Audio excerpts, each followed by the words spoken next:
La angustia es el vértigo de la libertad. Eso lo escribió el filósofo danés Søren Kierkegaard, describiendo lo que sentimos cuando nos asomamos a un abismo y de golpe nos damos cuenta de que podríamos saltar. No es miedo a caer. Es el vértigo de darnos cuenta de que, en teoría, podríamos elegirlo. Kierkegaard escribió esto pensando en el pecado original y la libertad humana. No pensaba, obviamente, en un capítulo de Bob Esponja. Y sin embargo, ese capítulo es, sin proponérselo, una de las ilustraciones más precisas que existen de su filosofía, escondida en un programa infantil que la mayoría vio de chico sin sospechar nada de esto. Bob y Patricio vuelven felices de Mundo Guante y sin prestar demasiada atención, suben al autobús equivocado. Se dan cuenta cuando ya es tarde, el paisaje conocido desaparece, y terminan varados en un lugar desconocido y oscuro que en el capítulo llaman, literalmente, el abismo. Bob le pide a Patricio que espere, mientras él va a averiguar los horarios del próximo autobús, y justo en ese momento pasa el autobús sin que llegue a alcanzarlo. A partir de ahí lo pierde una y otra vez, por motivos cada vez más pequeños, los cordones desatados, un globo que se le vuela y persigue como si en eso se le fuera la vida, una fila que no logra respetar. En el medio hasta se detiene frente a una máquina expendedora a esperar un chocolate, como si una parte de él prefiriera estirar el tiempo ahí antes que enfrentar lo que lo trajo hasta ese lugar. Cada intento termina igual, y Bob se enoja cada vez más con él mismo. Finalmente se cortan las luces y queda completamente a oscuras. Es recién ahí, en el punto más bajo, donde se cruza con el único habitante que lo ayuda. Le devuelve el globo que había perdido y así puede volver de vuelta a casa. Kierkegaard divide gran parte de su obra en torno a dos conceptos que se ven, casi escena por escena, en este capítulo, la angustia y la desesperación. La angustia, para Kierkegaard, no aparece cuando algo malo ya está pasando. Aparece antes, frente a la posibilidad de que algo pase. Es el momento exacto en que Bob se da cuenta de que subió al autobús equivocado. Todavía no pasó nada terrible, pero la posibilidad de que todo salga mal se abre de golpe frente a él, y ese vértigo es peor que el peligro mismo. El abismo, en la filosofía de Kierkegaard, no es solo un lugar oscuro del mar. Es la representación exacta de la posibilidad pura, de todo lo que todavía no conoces y que por eso mismo te desestabiliza. Después viene lo más interesante, la desesperación. En su libro La enfermedad mortal, Kierkegaard no describe la desesperación como un solo estado, sino como varias formas distintas, casi como etapas. Primero está la desesperación de quien ni siquiera sabe que está desesperado, alguien tan ocupado en la superficie de su vida que no se detiene a mirar hacia adentro. Eso es Bob al principio del episodio, todavía sonriendo, todavía confiado, subiendo al autobús sin prestar atención. Después está la desesperación en debilidad, la de quien reconoce que algo anda mal pero se siente incapaz de hacer nada al respecto. Ese es el pánico inicial de Patricio, y también el instante en que Bob corre detrás del autobús sin lograr alcanzarlo y vuelve solo, derrotado.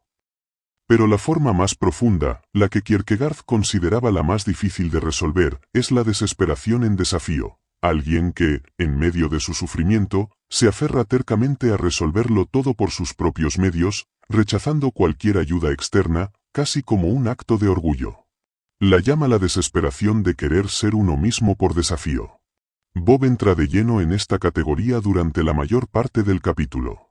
Pierde el autobús por los cordones, por el globo, y en vez de pedir ayuda desde el principio, insiste en resolverlo solo, cada vez más frustrado, cada vez más desesperado en el sentido literal de la palabra, sin esperanza propia, pero sin soltar el control tampoco. Incluso la escena de la máquina expendedora encaja aquí, como una pequeña forma de desesperación disfrazada de hambre, una excusa más para no encarar todavía lo que hace falta encarar. Kierkegaard tenía una idea de que la vida humana atraviesa distintas etapas o estadios. El estadio estético es el de quien vive persiguiendo el placer y la novedad inmediata, sin comprometerse demasiado con nada. Es Bob al principio, disfrutando de Mundo Guante sin pensar en nada más. El estadio ético es el de quien empieza a regirse por reglas, deberes, estructuras que le dan sentido al caos. Es Bob buscando entender el sistema del abismo para poder moverse dentro de él, chocando una y otra vez contra reglas que no comprende del todo. Y el estadio religioso, el más difícil de alcanzar para Kierkegaard, es el de quien finalmente suelta la pretensión de controlarlo todo mediante el placer o las normas, y da un salto hacia algo que no puede garantizar de antemano, confiar en otro.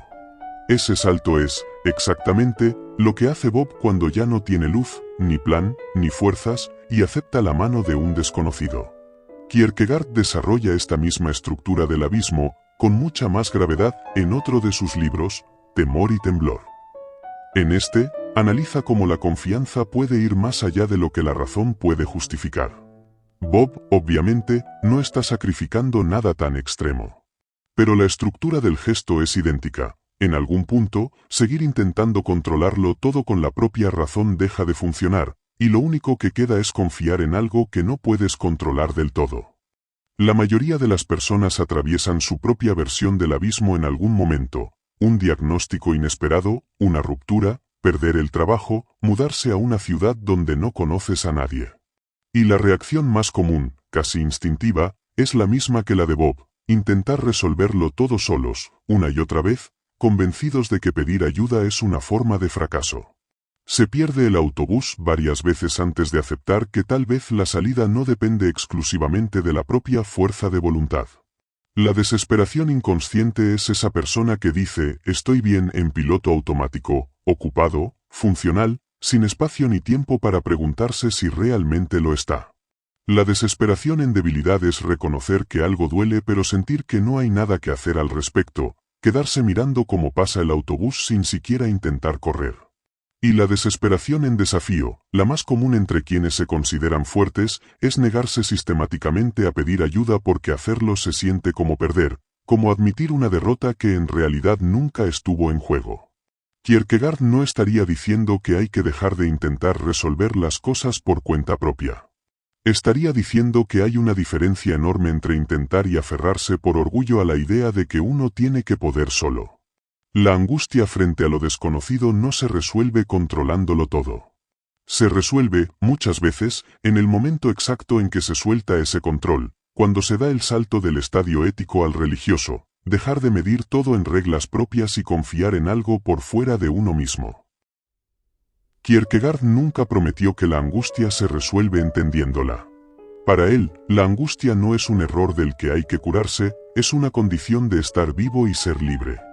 Lo que cambia es qué hacemos con ella, si nos aferramos solos al control, como Bob durante gran parte del capítulo, o si en algún momento damos el salto y aceptamos que no todo lo podemos resolver por cuenta propia. La luz, al final del episodio, no aparece porque Bob por fin encontró la solución correcta. Aparece porque dejó de intentar salir del abismo solo.